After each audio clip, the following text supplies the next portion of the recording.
방금 읽은 시편 34편의 부제를 보면 이렇게 쓰여 있습니다. 다윗이 아비멜렉 앞에서 미친 채 하다가 쫓겨나서 지은 시. 여러분, 여기서 아비멜렉은 가드의 왕, 블레셋 땅 가드의 왕이었던 아기스를 지칭합니다.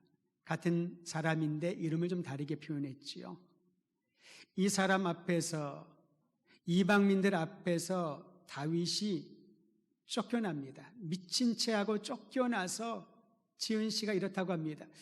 그냥 시편을 읽으면은 참 시편의 내용이 좋다, 은혜롭다 그렇게 지나칠 수 있겠습니다만은 이 시를 기록했을 때, 이 시로 노래하고 찬양했을 때의 배경이, 심정이 어떠했는가를 본다면은 우리에게 주는 메시지가 분명히 다를 것입니다. 사울 왕의 추격을 피해서 블레셋 가드 땅에 이르렀던 다윗. 근데 그곳에 이르자 또 다른 생명의 위협을 느낍니다. 아기스의 신하들이 다윗을 보자마자 이렇게 말합니다. 저가 다윗 아닌가? 이스라엘 사람들이 다윗을 칭하여 노래를 만들었는데 이런 노래를 불렀던 것을 그들이 들었던 거지요. 사울이 죽인 자는 천천히지만 다윗이 죽인 자는 만만이다. 엄청난 사람이란 것을 가드의 신하들이 얘기를 하자 이 가드왕 아기스가 그를 경계하지 않았겠습니까? 생명의 위협을, 살기를 다윗이 느꼈던 것이지요. 그러자 그 두려움을 극복하기 위하여, 위기로부터 극복하기 위하여 다윗이 미친 사람처럼 행동을 합니다. 그 문 앞에서 몸이 뒹굴고 침을 흘리면서 정신이 온전하지 않은 사람처럼 행동을 하지요. 그 모습을 본 아기스가, 그리고 블레셋 사람들이 조롱을 하는 것입니다. 저 사람이 예전에는 만만 이상을 죽였던 엄청난 용사임에는 모르겠으나 지금 그들 앞에 있는 이 다윗은 불쌍한, 정신이 온전치 못한 사울 왕에 쫓기는 도망자 중에 하나처럼 여겼던 것입니다. 얼마나 조롱을 하고 비난을 하면서 그를 내쫓았을까요? 그때 다윗은 어떤 심정이었습니까? 사무엘로부터 기름 부음을 받았을 때 많은 사람들이 그를 부러워했을 것입니다. 10대 중반밖에 안 되는 저 어린 목동이 사무엘 선지자로부터 기름 부음을 받고 하나님의 종으로 세움을 받았으니 얼마나 부러워하고 형들이 얼마나 시기하고 질투했을까요? 근데 현실은 어떻습니까? 그러한 징조가 보이지 않습니다. 오히려 가는 곳곳마다 다윗을 위협하는 적들이 가득 차 있습니다. 아무도 그를 도와주지 않습니다. 지지하는 사람이 없습니다. 여러분, 우리가 살다 보면 그렇지 않습니까? 하나님을 사랑하고 주님의 은혜를 경험하고 그 은혜가 감격하며 살았는데 현실로 돌아가 보니 어느 누구도 나를 눈여겨보지 않습니다. 오히려 침뱉고 조롱하고 비난하고, 그리고 내가 갖고 있는 신앙에 대하여 사람들이 인정하지 않습니다. 어떠한 마음이 들까요?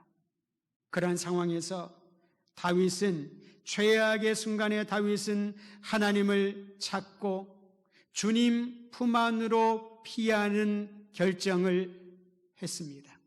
오늘 말씀 이전에 시편 18편 2절에 이렇게 기록합니다. 제가 읽어드립니다. 시편 18편 2절. 여호와는 나의 반석이시요 나의 요새시요 나를 건지시는 이시요 나의 하나님이시요 내가 그 안에 피할 나의 바위시요 나의 방패시요 나의 구원의 뿌리요 나의 산성이시로다. 여러분, 다윗이 고백했던 이 시편 18편 2절에 보면은 한 가지 내용을 다른 단어로 다양하게 묘사를 합니다. 나의 반석, 나의 요새, 내가 피할 바위, 나의 방패, 구원의 뿔, 나의 산성. 이게 무엇을 의미할까요? 고난 가운데 있는, 환난 가운데 처한 나를 건지시는 분은 오직 여호와 하나님이시니 내가 그분을 찾고 그분께로 피하나이다. 주님은 나의 영원한 피난처이십니다. 이것이 다윗의 결정이었던 것이지요. 사람들 살아가면서 환난을 겪습니다. 오늘 말씀 마지막 부분에 나와 있습니다만은 의인은 고난이 많도다. 여러분, 이 말씀 문자 그대로 우리가 해석을 하면은 하나님, 저 의인이 아니어도 괜찮으니, 저는 그냥 평범하게 살아도 좋으니 고난 좀 오지 않게 해주셔요. 다른 사람들에게 10번 오면 저에게는 하나 정도 감해주면 안 될까요? 고난을 좋아하는 사람 아무도 없습니다. 그런데 의인은 고난이 많도다. 그 다음 말씀이 기가 막힙니다. 만약에 의인은 고난이 많도다 살다 보면 어려움을 겪는다로 끝나버리면은 우리는 희망이 없을 것입니다. 그런데 의인은 고난이 많지만은 하나님이 그 고난에서 그를 건지시도다. 이 하나님을 다윗은 믿었기에 사람들 앞에서 조롱당하고 쫓김을 당하고 자신의 목숨을 부지하려고 미친 사람처럼 행동했던 자기 자신에 대하여서 자괴감을 갖지 않았던 겁니다. 하나님, 내가 이렇게 현실적으로 고난이 가득 차 있사오나 주님만이 나를 건지실 수 있는 구원자이십니다. 나의 요새, 나의 산성, 나의 반석, 나의 피난처. 이 시대를 살아가는 성도 여러분, 다윗과 같은 그러한 경험 아니면 그에 준하는 경험을 가지고 있어서 마음이 지치고 공고하고 사람들을 찾아보아도 위로할 자가 없어서 힘들어하는 분들이 있다면 다윗의 결정이 여러분과 저의 결정이 되기를 바랍니다. 주님께 피하는 사람은 복이 있도다. 하나님께 피한 다윗은 환난 속에서 찬양을 멈추지 않았습니다. 이게 바로 찬양입니다. 우리는 컨디션이 좋을 때 찬양을 하잖아요. 오늘 내 몸이 안 좋은데 기분이 별론데 그럼 찬양 안 하잖아요. 우리 찬양되는 그런 분이 아무도 없을 걸로 제가 알고 있습니다. 일반적으로 그렇다는 거죠. 오늘 내가 기분이 안 좋아. 일주일 내내 좋지 않은 일들이 있어서 이런 마음으로 하나님 찬양하는 거 내가 할 수가 없어. 그건 우리의 생각이지요. 그래서 진정한 찬양은 그때 하는 겁니다. 내 기분에 따르는 것이 아니라 항상 하나님을 찬양하는데 다윗은 환난 가운데서 찬양을 멈추지 않았습니다. 왜냐하면 찬양이 바로 하나님이 나를 위하여 행하신 일, 베풀어 주신 은혜에 감사하며 반응하는 것이 그게 바로 찬양이거든요. 아까 말씀드린 것처럼 곡조로 찬양할 수 있습니다. 하나님의 행하신 일을. 우리의 언어로 시로 찬양할 수 있습니다. 하나님의 은혜를. 하나님께서 나에게 지금까지 행하신 일들을 기뻐하며 주님을 바라보는 것, 그것이 찬양입니다. 대적들에게 수치를 당할 지경에 이르렀지만은 다윗은 그 입에서 절망적이거나 부정적이거나 한숨을 담지 않았습니다. 오히려 그는 부정적으로 말해도 사람들이 수긍하고 비판적이고 절망적인 말을 하더라도 사람들이 위로해 줄 만한 그런 상황에 처했지만은 그는 결코 그런 말을 하지 않고 그의 입술에서 하나님을 찬양하는 고백과 감사의 말을 하기 시작했던 것입니다. 세상적인 기준으로 볼 때 실패한 인생처럼 보이는 그 순간에 하나님을 자랑하며 찬양했습니다. 기도에 응답하시고 환난에서 건져주실 하나님을 찬양했습니다. 변함없이 지키시고 보호하시며 인도하시는 하나님을 자랑하며 찬양했습니다. 제가 오늘 예배 올라오기 전에 몇몇 분을 지나가다 만났는데 저한테 상황을 좀 얘기해 주시는 거예요. 목사님, 우리 아이가 이렇게 됐습니다. 우리 가정에 이러한 일이 생겼습니다. 제가 얼마나 기뻤는지 몰라요. 그 자랑은 해도 되는 겁니다. 너무 과하게 하면 조금 듣기에 그럴 수 있겠습니다만은 그 정도의 자랑이 나누어져야 함께 기뻐하잖아요. 제 병이 나았습니다. 제 문제가 해결되었습니다. 우리 자녀에게 일할 수 있는 일터가 생겼습니다. 가정이 생겼습니다. 어린 생명을 주셨습니다. 얼마나 아름다운 자랑이고 함께 기뻐할 수 있는 것이 가족이잖아요. 그래서 2부 예배 올라오기 전에 정말 기분이 좋았습니다. 그런데 여러분, 우리가 정작 하나님이 우리에게 행하신 일에 대하여 자랑을 하고 있는가? 다윗은 결코 자랑할 수 없는 상황에서 하나님을 자랑했습니다.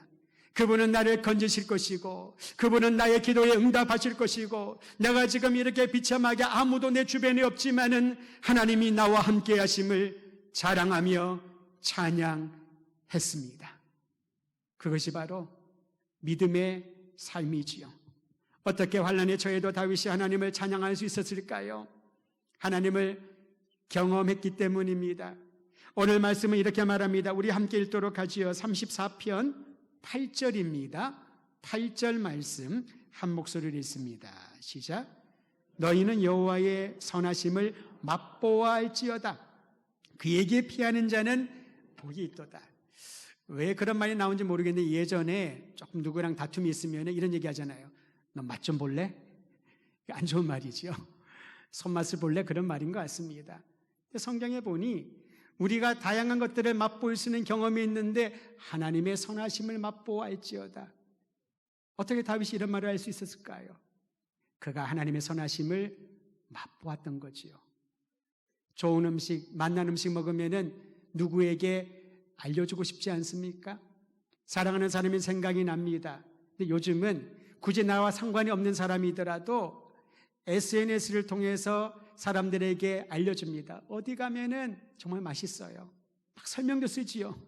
평점도 올려놓습니다. 별 5개. 여기에 가면은 후회하지 않습니다. 꼭 가보십시오. 그런 맛집들을 소개를 합니다. 왜 그럴까요? 내가 맛보니까 정말 좋아서, 내가 먼저 맛보았던 것을 자랑하고 알려주고 싶어서 그런 게 아닐까요? 다윗의 관심은 내가 환난을 겪고 있다, 사람들이 조롱을 한다, 내가 이렇게 살아서 뭐하냐, 그런 비관적인 것에 관심을 두지 않았습니다.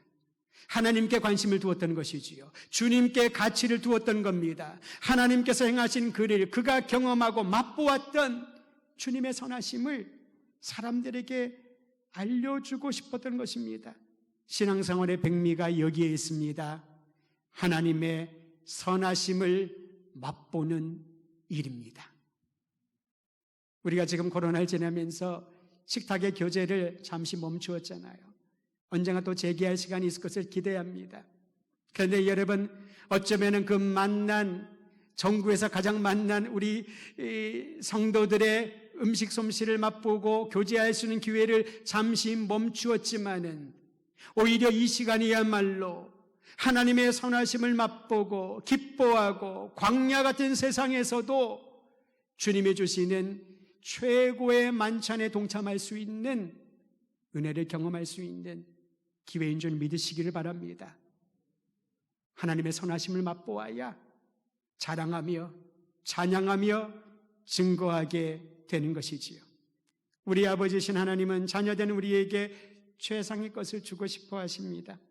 구하지 않은 것까지도 허락하시고 아무도 앗아갈 수 없는 행복과 평안을 주기를 원하십니다. 내가 행복하게 살고 싶어요 라고 원하는 것 이상으로 하나님은 여러분과 제가 행복한 인생 살기를 원하십니다. 그러기에 다윗은 하나님의 선하심을 맛보아 알지어다 이렇게 선언했다는 것입니다. 서로에게 한번 나누시겠습니까? 하나님의 선하심을 마음껏 맛보십시오. 함께 나누시기를 바랍니다. 하나님의 선하심을 마음껏 맛보십시오. 그러면 하나님의 선하심은 도대체 뭘 말할까요? 추상적인 개념이 아닙니다. 그냥 철학적인 이론도 아닙니다. 하나님의 선하심은 사랑의 행위를 통하여 우리가 경험할 수 있게 합니다.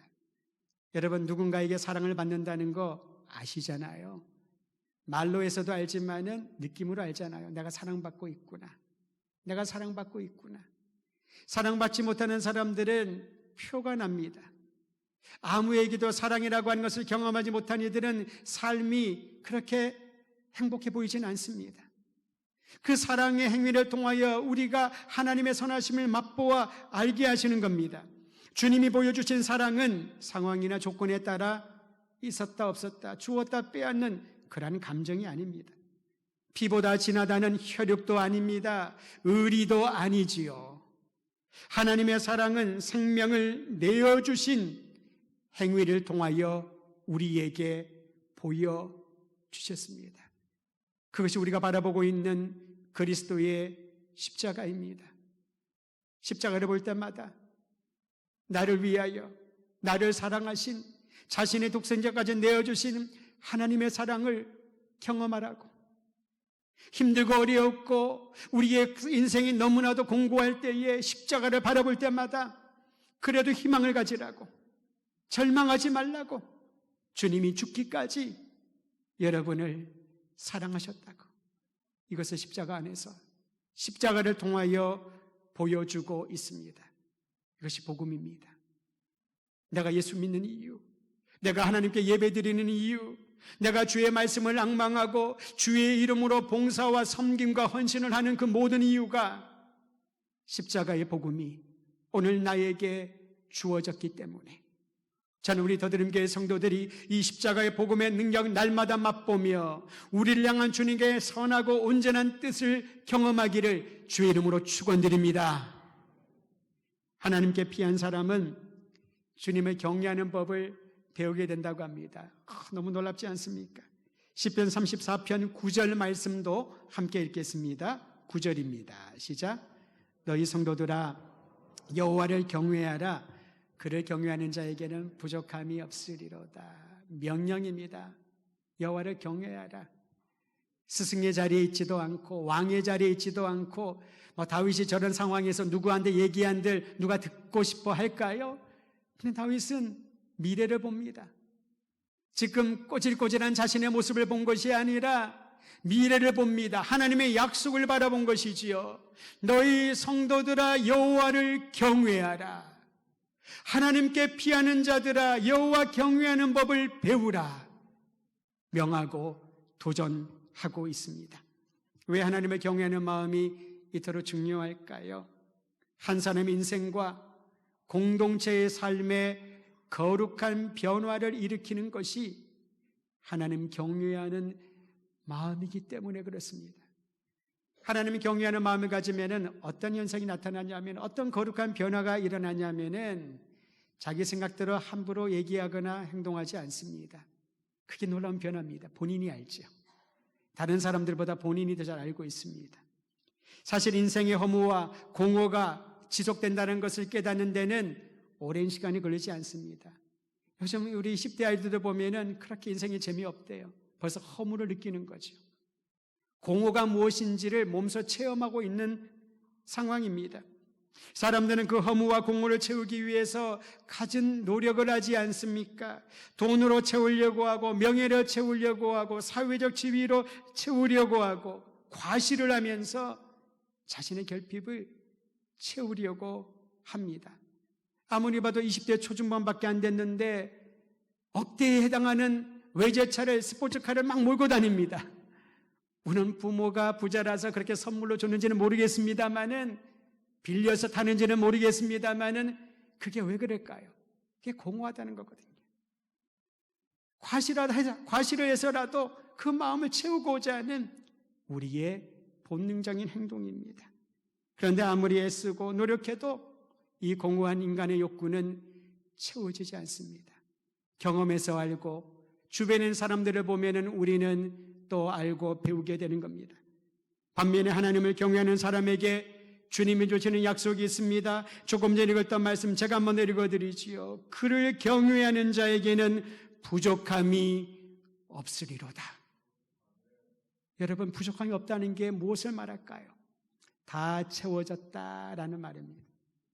만족하다, 나는 더 이상 아무것도 안 가져도 감사하다, 행복하다, 그게 부족함이 없다는 것이지요. 이전에 다윗은 시편 23편에 이렇게 고백했습니다. 여호와는 나의 목자이시니 내게 부족함이 없으리로다. 5절에 계속하여 말합니다. 내 잔이 넘치리로다. 이게 바로 부족함이 없다는 그 결핍과 공허를 채워주시는 하나님의 능력입니다. 하나님께 피하는 사람에게, 주님을 경외하는 사람에게 주시겠다는 이 약속이 오늘 이 아침에 여러분과 저를 향한 변함없는 아버지 하나님의 약속인 줄을 알고 부족함이 없는 충만한 삶 살기를 간절히 소망합니다. 하나님을 경외하는 사람은 입술에서 악과 거짓말을 금한다고 하지요. 여러분, 여기에는 우리의 적극적인 의지가 필요합니다. 아무리 선량한 사람이라도 화를 내지 않을까요? 그렇지 않습니다. 제가 어디 갔더니 어떤 분이 저한테 그런 얘기를, 목사님은 얼굴을 보니 평생 화를 내지 않았을 것 같습니다. 칭찬 중에 하나죠. 제가 웃었더니 제 옆에 같이 사는 사람이 저를 딱 보더군요. 그 말은 무언의 메시지지요. 저 사람이 몰라서 그래. 여러분, 주변에 있는 분들의 성도들을 보십시오. 어떤 어려움이 있어도 흔들리지 않을 것 같은 굳건한 믿음의 장부처럼 보이는 분들이 있을 것입니다. 그런데 본인은 압니다. 흔들리거든요. 화가 나거든요. 욕설이 튀어나오거든요.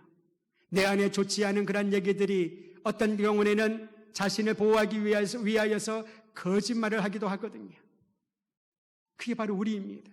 그러나 하나님을 경외하는 사람은 그것이 찾아올 때에 그 순간을 직시합니다. 그리고 자신의 적극적인 의지를 사용하고 결단을 합니다. 그 길을, 악한 말을, 거짓말을 입에 담는 길을 선택하지 않고 정직과 성실함과 하나님을 기쁘시게 하는 그 길을 선택하는 것이 하나님을 경외하는 사람이 결정하는 마음의 결정과 행동인 것입니다. 우리는 생각과 마음의 그릇에 악을 담는 것을, 세상에 담는 것을 너무 쉽게 허용하는 것처럼 보입니다. 히브리서 기자는 이렇게 도전하지 않습니까? 너희는 죄와 싸우되 왜 피 흘리기까지 저항하지 않는가? 싸우긴 싸웁니다. 이 죄가 나에게 공격하는 것을 알지요. 그런데 목숨 걸고 싸우지 않는다는 겁니다. 우리는 지금 어디에 목숨을 걸고 싸우나요? 한번 생각해 보시길 바랍니다. 내가 목숨을 걸고 내 명예를 걸고 내 인생을 걸고 싸우는 그 대상이 누구인가? 성경 우리에게 도전합니다. 죄와 싸우라. 피 흘리기까지 저항을 하라. 악은 어떤 모양이라도 버리라는 바울의 도전에 응답하시기를 바랍니다. 주님, 제가 그렇게 하겠습니다. 악은 어떤 모양이라도 버리겠습니다. 죄는 내가 목숨을 걸고 싸우겠습니다. 그 결단을 하는 것이 하나님을 경외하는 사람의 삶이 되겠지요. 그러한 모습을 보면 세상이 얼마나 도전을 받을까요? 얼마나 두려워할까요? 세상에서는 타협이라고 하는 것이 삶의 철새술처럼 되어버리지 않았습니까?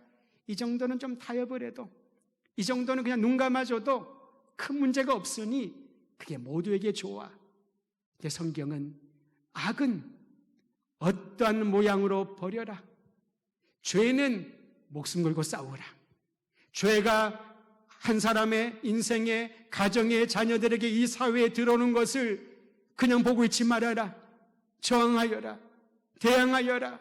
주 예수 그리스도의 거룩한 보혈로 이 땅에 덮어질 수 있도록 간절히 기도하여라. 이것이 교회의 사명이요, 하나님을 경외하는 사람들의 관심이어야 할 것입니다. 여러분은 그러한 마음에서 우리의 자녀들에게 하나님을 경외하는 법을 가르칠 수 있는 그러한 사명감으로 투철하기를 주의 이름으로 부탁드립니다. 시편 34편 11절에 보면 다윗의 한 가지 소망을 발견합니다. 이 와중에도 본인의 소망을 또 하나님 앞에 고백을 하네요. 쫓겨나서 참으로 처참한 상황 가운데 있으면서도 그는 한 가지 소망을 고백합니다. 34편 11절, 제가 새번역 성경으로 다시 한번 읽어드리지요. 젊은이들아, 와서 내 말을 들으라. 주님을 경외하는 길을 너희에게 가르쳐 주겠다. 사명이었습니다. 두고 보자, 내가 왕이 되면 보복하리라. 내가 이 힘든 시간을 지나가면 회복되리라. 주님, 그거 맞지요? 그 소망을 고백하지 않았습니다. 그는 그 상황에서 하나님을 찬양하고 하나님께 피하였고, 하나님의 경외하는 법을 배우면서 자신이 경험한, 자신이 받은 하나님 경외하는 마음을 다음 세대에게 가르치기를 원했던 것이지요. 자녀들아, 젊은이들아, 내게로 오라. 내가 너희에게 하나님 경외하는 길을 가르쳐 주리라. 저는 이런 사람이 되고 싶습니다. 이런 부모가 되고 싶고, 저는 우리 더드림교회 성도들이 이러한 사람이 되기를 간절히 기도하고 중보하는 것입니다. 자녀들아, 우리의 다음 세대를 향하여 당당하게 나에게로 오라. 내가 너희에게 하나님 경외하는 법을, 그 길을 가르쳐 주리라. 잘 사는 법, 돈 많이 버는 법, 성공하는 법, 그러한 법들을 가르쳐 주는 것이 아니라 하나님 경외하는 법 말이지요. 그래서 예배가 중요한 겁니다. 내 삶의 우선권을 어디에 두는가, 그 예배에 대한 마음이지요.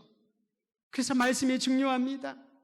내가 육신의 이 건강을 위하여서 음식을 취하기도 하는데 영의 양식을 간절히 사모하는 그 마음을 가르쳐 주어야 되는 거지요.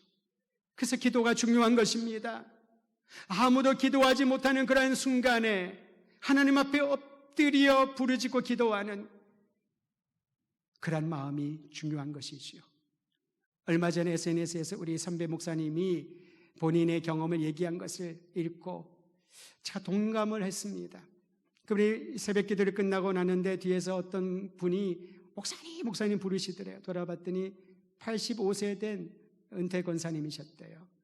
코로나로 인해서 교회를 많이 못 나오시다가 그날은 새벽 기도에 오셨는데 목사님을 부르면 기도해 달라는 거예요. 이제 몸이 안 좋아서 병원에 입원을 하게 되는데 목사님 오늘 목사님 축복 기도 받고 싶어요. 그리고 기도를 하면서 기도하고 난 이후에 돌아가는 권사님의 뒷모습을 보고 목사님이 그런 생각이 들었답니다. 힘들고 어려워도 병들어도 이렇게 가장 앞자리에서 하나님 앞에 부르짖고 기도하는 주의 사람들이 있었는데 시간이 지나가고 연세가 들고 기력이 약하고 몸에 병이 들어서 어떤 분들은 주의 부르심을 받고 어떤 분들은 병원에 입원하고 어떤 분들은 요양원에 계셔야 되는 그러한 상황들을 보면서 그렇다면 그 빈자리를 또 다른 사람들이 그 다음 세대가 채워야 되는데 아무리 생각을 해도 거기에 대한 확신이 생기지 않는다는 것.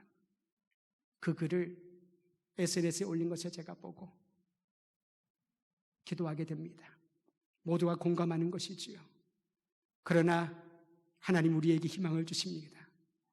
저는 우리 더드림교회를 통하여서 지난 74년 동안 이곳에 그 맨바닥에서 무릎 꿇고 기도했던 부모님들의 그 기도에 하나님을 경외하는 마음과 그 길을 배웠다면은 이제 지금이 우리의 턴이요. 그를 통하여 우리의 자녀 다음 세대가 그 다음 바통을 넘어서 주님 오시는 그날까지 가장 힘들고 어렵고 할 수 없는 상황 가운데 주님 앞에 엎드려 눈물로 고백하며 하나님이 경외하는 길을 가르쳐 줄 수 있는 그런 믿음의 행진이 지속되기를 기대하는 것입니다.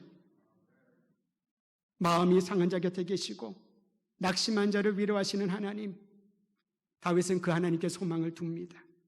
영혼과 육신이 짓눌리는 고통과 절망에 빠진 이들을 구원하시는 하나님, 그분께 다윗은 소망을 두었습니다. 사망의 올무를 끊어버리고 생명으로 인도하시는 하나님, 그 하나님만을 경외하며 이제 우리들에게 오늘 다시 한번 도전합니다. 자녀들아, 젊은이들아, 믿음의 성도들아, 나에게로 오라. 너희에게 하나님이 경외하는 길을 가르쳐 주리라. 이것이 저는 우리 교회 모든 성도들의 입과 삶을 통하여 계속해서 전수되어지는 신앙의 전통으로 남아있기를 소원하는 겁니다. 오늘 예배드리는 모든 믿음의 형제와 자매들, 그리고 가정에서 예배드리는 모든 믿음의 성도들, 담대함을 가지고 주님께로 피하십시오. 주님께 피하는 자는 주를 경외하는 법을 배울 것이고 주를 경외하는 자에게 하늘에서 내려주시는 신령한 복을 이 땅에 사는 우리들이 경험하며 주님을 찬양하는 인생 될 것입니다. 할렐루야.